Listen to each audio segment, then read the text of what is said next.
എല്ലാവർക്കും നമസ്കാരം. കളങ്കാവൽ, മമ്മൂട്ടിയുടെ കളങ്കാവൽ ഇന്ന് റിലീസായിരിക്കുകയാണ്. വളരെ നാളായി കേൾക്കുന്ന ഒരു പേരാണ് കളങ്കാവൽ.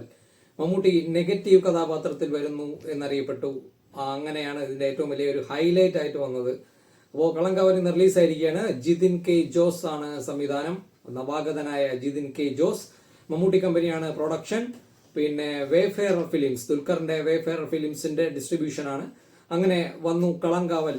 ഒരു പ്രത്യേക താല്പര്യത്തോടെയാണ് കണ്ടത്. കാരണം എങ്ങനെയാണ് ആ സിനിമ ഇരിക്കുന്നതെന്ന് യാതൊരു ധാരണയും എനിക്കില്ലായിരുന്നു. ട്രെയിലറിൽ നിന്ന് വളരെ വേഗമായിട്ടുള്ള ഒരു ഐഡിയ മാത്രമേ കിട്ടിയിട്ടുണ്ടായിരുന്നുള്ളൂ. അങ്ങനെ ഇന്ന് ഞാൻ വലിയ പ്രതീക്ഷയോടെ ഒന്നുമല്ല ഈ കളങ്കാവൽ കാണാൻ പോയത്. അപ്പോൾ എങ്ങനെയാണ് മമ്മൂട്ടി നെഗറ്റീവ് കഥാപാത്രത്തെ അവതരിപ്പിക്കുന്നു എന്ന് പറഞ്ഞപ്പോൾ തന്നെ എനിക്ക് അത് അത്ര വലിയ ഒരു തീവ്രമായ ഒരു ക്യാരക്ടറൊന്നും ആവാൻ ചാൻസ് ഇല്ല. നമ്മളെ പ്രമയുഗം മാക്സിമം പോയാൽ നമ്മളൊരു പ്രമയുഗം ആ ഒരു റേഞ്ചിൽ വരുന്ന ഒരു ക്യാരക്ടർ ആയിരിക്കും എന്നൊക്കെയാണ് ഞാൻ വിചാരിച്ചത്. പിന്നെ സിനിമയുടെ അവസാനം കുറച്ച് നേരമേ മമ്മൂട്ടി കാണൂ, ഇങ്ങനെയൊക്കെയാണ് ഞാൻ കരുതിയത്. പക്ഷേ എന്റെ സങ്കല്പങ്ങളെ എല്ലാം തെറ്റിച്ചുകൊണ്ട് കളങ്കാവൽ എനിക്ക് തന്നത് ഒരു രോമാഞ്ചം നിറഞ്ഞ ഒരു അനുഭവമാണ്. ഒരു സെക്കൻഡ് പോലും ബോറടിക്കാത്ത, തുടക്കം മുതൽ അവസാനം വരെ 144 മിനിറ്റ് തുടക്കം മുതൽ അവസാനം വരെ യാതൊരുവിധ ലാഗോ ബോറടിയോ ഒന്നുമില്ലാത്ത ഒരു അത്യുഗ്രൻ എക്സ്പീരിയൻസ് ആയിരുന്നു കളങ്കാവൽ. അതിലെ ഏറ്റവും വലിയ ഹൈലൈറ്റ് പറയപ്പെട്ടതുപോലെ തന്നെ മമ്മൂട്ടിയുടെ നെഗറ്റീവ് കഥാപാത്രം. നെഗറ്റീവ് ആണെന്ന് വിചാരിച്ചപ്പോൾ ഒരു പരിധി വരെ ഞാൻ സങ്കല്പിച്ചോളൂ. പക്ഷെ എന്റെ സങ്കല്പങ്ങളെ എല്ലാം വാർത്തുടച്ചുകൊണ്ട് മമ്മൂട്ടിയുടെ ഇതുവരെ കാണാത്ത കൊടൂര വില്ലൻ ക്യാരക്ടറായിരുന്നു അതിൽ. ഞാൻ കരുതിയ പോലെയല്ല, സിനിമ തുടങ്ങുന്നത് തന്നെ മമ്മൂട്ടിയെ കാണിച്ചുകൊണ്ടാണ്. എൻഡ് ലാസ്റ്റ് മൊമെന്റ് വരെ മമ്മൂട്ടി ഉണ്ട്. മമ്മൂട്ടി തന്നെയാണ് നിറഞ്ഞു നിൽക്കുന്നത്.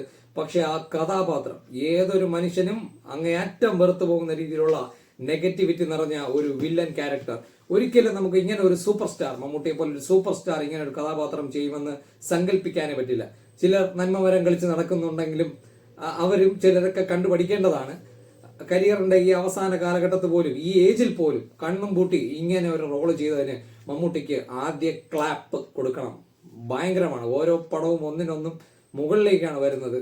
എന്തൊക്കെ പറഞ്ഞാൽ ഞെട്ടിച്ചു എന്ന് പറഞ്ഞാൽ ഞെട്ടിച്ചു. ഒരു വല്ലാത്ത ക്യാരക്ടറാണ്. പ്രോട്ടഗോണിസ്റ്റും ആന്റഗോണിസ്റ്റും ഒരാളായി വരുന്ന രീതിയിലുള്ള ഒരു പ്രകടനം. അഭിനയത്തിൽ ഒന്നും പറയണ്ട, ഭയങ്കരമായ മുഹൂർത്തങ്ങളുണ്ട്, ഭയങ്കരമായ സംഭവങ്ങളുണ്ട്. ഇനി സിനിമ മൊത്തത്തിൽ ഏത് ടൈപ്പ് പടമാണെന്ന് ചോദിച്ചാൽ അതൊരു ഇൻവെസ്റ്റിഗേഷൻ ത്രില്ലർ എന്ന് തന്നെ പറയാം.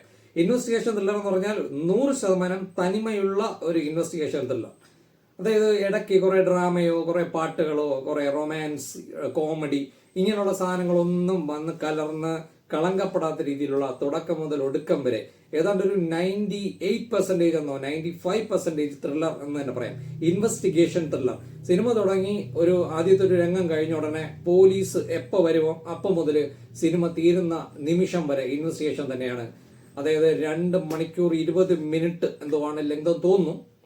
ഏതാണ്ട് 2.5 മണിക്കൂർ അടുപ്പിച്ചുള്ള ഫുൾ സിനിമയും തനിമ നിറഞ്ഞ ഒരു ഇൻവെസ്റ്റിഗേഷൻ ത്രില്ലറാണ്. ഇൻവെസ്റ്റിഗേഷൻ ത്രില്ലർ എന്ന് പറയുമ്പോൾ നമ്മളെ ന്യൂ ജനറേഷൻ സിനിമകൾ പോലെ മനസ്സിലാകാത്ത രീതിയിലുള്ള കൺഫ്യൂസിങ് ആയിട്ടുള്ള സംഭവങ്ങളോ അങ്ങനെയൊന്നുമില്ല.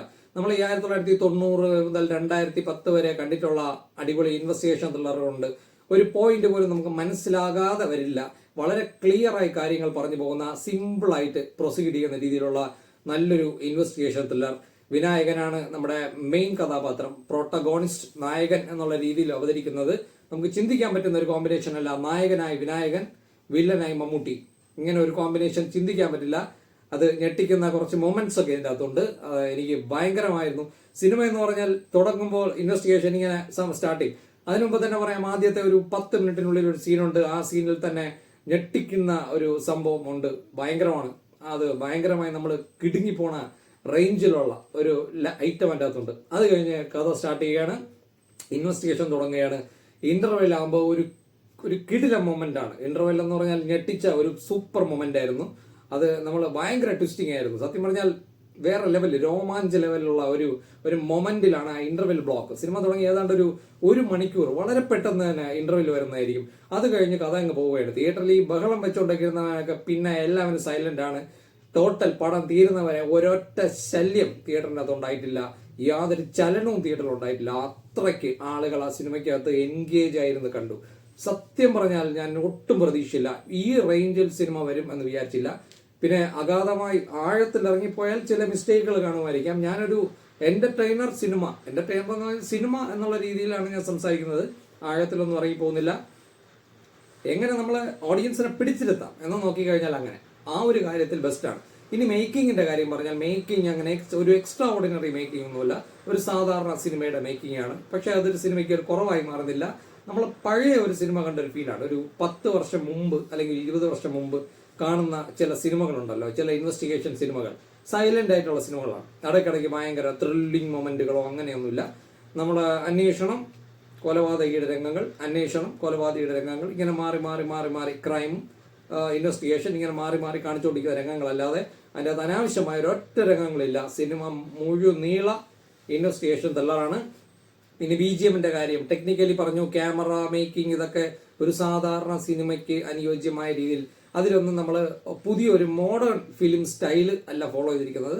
പണ്ടത്തെ ഒരു കാറ്റഗറി ഫിലിമാണ്. ഒരു ഫിലിമിലൊക്കെ കാണുന്ന ഒരു സിനിമയുടെ ഒരു സ്റ്റൈലിലാണ് സിനിമ പോകുന്നത്. ഇനി BGM എന്ന് പറഞ്ഞാൽ സിനിമയ്ക്ക് ടോണിനൊത്ത BGM ആണ്. അതായത് അത് സിനിമയുടെ ടോൺ എന്ന് പറഞ്ഞാൽ ഭയങ്കര ഡാർക്ക് സീരിയസ് മൂടുള്ള ഒരു ടോണാണ്. ഈ ടോണിനൊത്ത് ഒരു ഹൊറർ സിനിമ കാണുമ്പോൾ കിട്ടുന്ന ഒരു BGMന്റെ ഒരു എഫക്റ്റ് ഉണ്ട്. ആ BGM ആ ടൈപ്പ് BGM മാത്രമേ അതിൻ്റെ അകത്ത് ഇട്ടിട്ടുള്ളൂ. അല്ലാതെ ഈ ഡ്രമാറ്റിക് ആയിട്ടുള്ള BGMകളൊന്നുമില്ല. അങ്ങനെ എന്തൊക്കെ പറഞ്ഞാലും ഭയങ്കരമായ ഒരു എക്സ്പീരിയൻസ് ആയിരുന്നു. എനിക്ക് ആ സിനിമയുടെ ഏറ്റവും വലിയ പോസിറ്റീവ് എന്ന് പറഞ്ഞാൽ നമുക്ക് എല്ലാ പ്രായക്കാർക്കും കാണാം, സിമ്പിളാണ്, ഏത് പ്രായക്കാർക്കും പെട്ടെന്ന് ഗ്രാസ്പ് ചെയ്യാൻ പറ്റുന്ന രീതിയിലാണ് അത് ഉണ്ടാക്കി വെച്ചിരിക്കുന്നത്. ഈ പണ്ടത്തെ സിനിമകളൊക്കെ കണ്ട് നമ്മൾ ആസ്വദിക്കുന്ന ഒരു സ്റ്റൈല് പ്രായഭേദമില്ലാതെ കാണാനും ആസ്വദിക്കാനും പറ്റും. പിന്നെ ഏറ്റവും വലിയ ഹൈലൈറ്റ് മമ്മൂട്ടിയുടെ നെഗറ്റീവ് ക്യാരക്ടർ. വിനായകനും നല്ല പെർഫോമൻസ് ആണ്, ഒരു ഔട്ട്സ്റ്റാൻഡിങ് പെർഫോമൻസ് എന്നല്ല, വിനായകനിൽ നിന്ന് നമ്മൾ എന്ത് പ്രതീക്ഷിക്കുന്നു അത് തന്നെയാണ് അതിൻ്റെ അകത്തുള്ളത്. പിന്നെ ക്ലൈമാക്സും കിടിലാണ്. ലാസ്റ്റ് ആ ഒരു എഴുതിക്കാണിപ്പോൾ മൊമെന്റ് വരെ എനിക്ക് ഭയങ്കര ഇഷ്ടപ്പെട്ടു. ഒരു വല്ലാത്ത രീതിയിലാണ് അത് ചെയ്തിരിക്കുന്നത്. എനിക്ക് മമ്മൂട്ടിയുടെ ചില മൊമെന്റ്സ് ഒക്കെ ഇപ്പോഴും മനസ്സിലാക്കുന്നുണ്ട്. അതൊക്കെ ആലോചിക്കുമ്പോൾ തന്നെ രോമാഞ്ചം ഇപ്പോഴും വരുന്നുണ്ട്. അങ്ങനത്തെ ഒരു സെറ്റപ്പാണ്. ധൈര്യമായി പോയി കാണണം. ഇങ്ങനെയുള്ള സിനിമകൾ ഒരിക്കലും നമ്മൾ മിസ് ചെയ്യാൻ പാടില്ല. തിയേറ്ററിൽ തന്നെ കാണണം. തിയേറ്ററിൽ കണ്ടാൽ ഞാൻ ഉറപ്പ് തരാം, കൊടുത്ത കാശിന് 100% മുതലാക്കാൻ പറ്റുന്ന അത്ര നല്ലൊരു എന്റർടൈനറാണ്. നിങ്ങളെ ശ്രദ്ധ ഒരു നിമിഷം പോലും സ്ക്രീനിൽ നിന്നും പുറത്തേക്ക് വരികയോ ഒരു മടുപ്പ് തോന്നുകയോ നിങ്ങൾക്കൊന്നും നിവർന്നിരിക്കാൻ പോലും തോന്നാത്ത രീതിയിലുള്ള എൻഗേജിങ് ആയിട്ടുള്ള ഒരു കുറെ നിമിഷങ്ങളാണ് കളങ്കാവൽ എന്ന് പറയുന്നത്. അപ്പോൾ എൻ്റെ പ്രതീക്ഷയ്ക്കും അതീതമായിരുന്നു കളങ്കാവൽ. തീർച്ചയായും കാണണം.